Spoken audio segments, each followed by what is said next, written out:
ahead. Do you mind just stating your name? Mark occupation? Zupan, Dean of the Simon School of Business. All right, great. How do you believe the Kodak bankruptcy affected the city of Rochester? I think you have to look more broadly at the total impact of Kodak, that nothing, or virtually nothing, lasts forever, and how blessed we are that some magic like this happened for such an extended period of time. So it's still painful to go through. It doesn't mitigate that pain in that period of time. But people, when they look at just the employment loss at Kodak, what they miss out on is all the firms that ended up being spun out of Kodak, whether it's divisions with Sutherland or ITT or Carestream. So the job footprint's still pretty significant when you factor that in. And then let alone all the entrepreneurial startups, when an engineer leaves Kodak and he or she starts a business and helps it grow, that's also been a recipe for our resilience. And probably the biggest legacy will be the contribution Kodak made to area universities and colleges.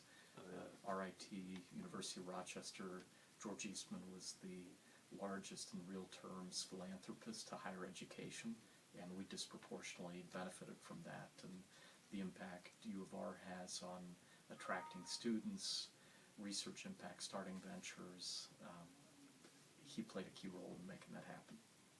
Now, that's great.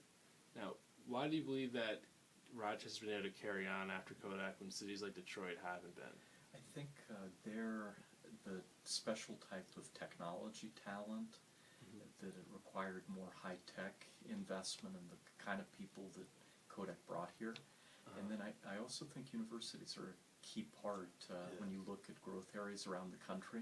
There are places like Silicon Valley, Austin, Research Triangle, the Boston area. So if you're blessed with a university, we're the idea factories, whereas if you're more mainline manufacturing, grew up largely in Ohio and went through a tough time through the Rust Belt days of regenerating itself. Columbus was my hometown, and a big reason it's made the comeback is having Ohio State University in town. Yeah. I don't know if you've read Professor Moore's article, No Rust in Rochester, from the New York Times last year. Yes. He did talk about education and how it's really helped Rochester compared to other cities. Fully agree. Yeah. So That's and George Eastman and Kodak were integral to that, and I think it'll be the lasting legacy, the stuff that would make him proudest. That's great. Now, that leads me to my next question. How do you believe this Kodak legacy will live on? Providing an example, and at the same time providing support to nurture these idea factories in town like RIT and U of R. Just the two of you, if we can attract folks like you to our university, and then you end up being successful, and that'll do a lot to ensure the vibrancy of the area.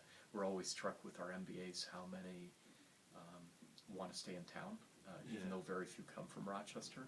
And so we're like this intellectual Ellis Island that attracts people, and the better we can do running a professional dating service where we connect them with area ventures, or that these folks end up starting ventures that do our area proud. All right, that's great.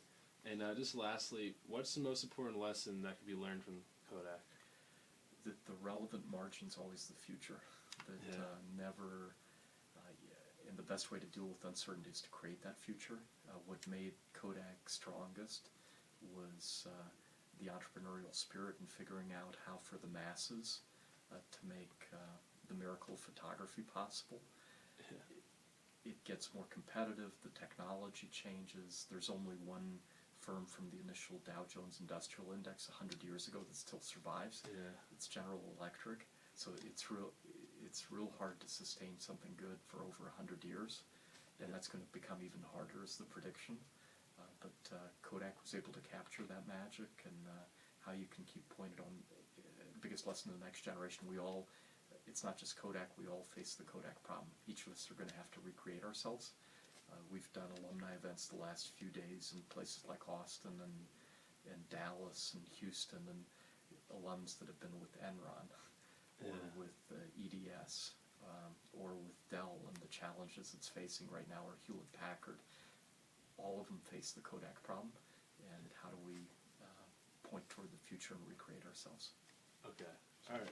Great. Well, thank you for your time. I really No appreciate it.